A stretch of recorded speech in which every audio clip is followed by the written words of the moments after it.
Hello बच्चों, let's see this question. The question says, a point source emitting 628 lumen of luminous flux uniformly in all directions is placed at the origin. Calculate the illuminance on a small area placed at इस part में in such a way that the normal to the area makes an angle of 37 degree with the x-axis. तो given data note कर लेते हैं पहले. Given luminous flux is equals to 628 lumen and theta 37 degree centigrade, r is 1 meter. तो ये रही हमारी source, spherical source.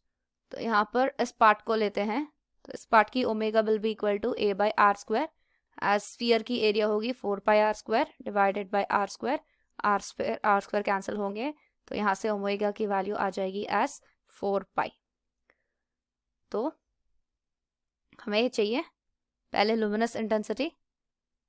It is luminous intensity will be equal to luminous flux divided by solid angle.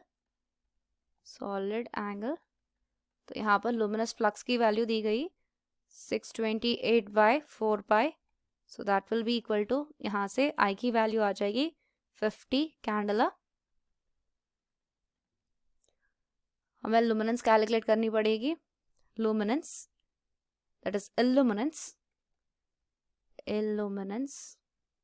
which is denoted as E. Formula होती है I into cos theta divided by R square. तो यहाँ पर value substitute कर लेते हैं. that is 50 into cos theta की value दी गई cos 37, right. R square that is 1.